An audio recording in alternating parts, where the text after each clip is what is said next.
అధ్యక్ష 81,516 కోట్ల అప్పు చేసిపోయింది అన్నారు అధ్యక్ష. కానీ కేసీఆర్ గారి ప్రభుత్వం తెలంగాణ రాష్ట్రం ఏర్పడిన తర్వాత సృష్టించిన ఆస్తుల గురించి చెప్పలేదు అధ్యక్ష. ఉద్దేశపూర్వకంగా బదనాం చేయడానికి, బట్టగాల్చి మీదేయడానికి, అప్పుల సాకు చెప్పి 6 గ్యారంటీలు గొట్టెతందుకు ఒక ఉపోద్ఘాతాన్ని రూపొందించి ఇగో అప్పుల పాలైపోయింది, దివాలా తీసిందని చెప్పి తప్పించుకోవడానికి తప్ప ఇంకోటి కాదు అధ్యక్ష.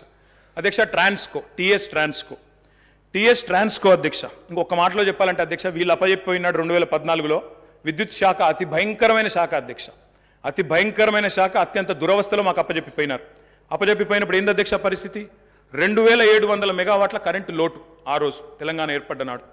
22,423 కోట్ల అప్పులు మీరు అప్పచెప్పినాడు మాకు. 22,423 కోట్ల అప్పులు అధ్యక్ష. ఆనాడు ఇది ఆ రోజు మీరు అప్పచెప్పినప్పుడు అప్పులు 22,000, లోటు 2,700 అధ్యక్ష. ట్రాన్స్కో ఆస్తులు అధ్యక్ష, లెక్క వాళ్ళేమో అప్పులు చెప్పారు, నేను ఆస్తులు చెప్తున్నా. ట్రాన్స్కో ఆస్తులు వాళ్ళు అప్పచెప్పిపోయినాడు మాకు 2014లో 7,461 కోట్లు. ఈరోజు అధ్యక్ష ట్రాన్స్కో ఆస్తులు మళ్ళీ తిరిగి మేము వాళ్ళకి అప్పచెప్పినప్పుడు 24,476 కోట్ల అధ్యక్ష.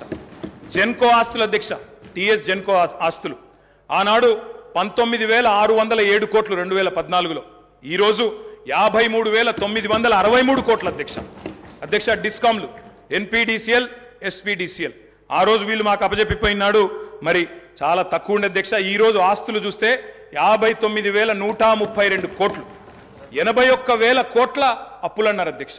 కానీ ఆస్తులు మా ప్రభుత్వం సృష్టించింది మొత్తంగా కలిపితే 1,37,571 కోట్లు. ఇది వాస్తవం అధ్యక్ష. ఆస్తులు మాత్రం చూపెట్టకుండా అప్పులు మాత్రం చూపెట్టి తిమ్మిని బమ్మిని చేసి ఏదో బుకాయించి ఏదో చేస్తాం, జాదుగర్ చేస్తామంటే కుదరదు.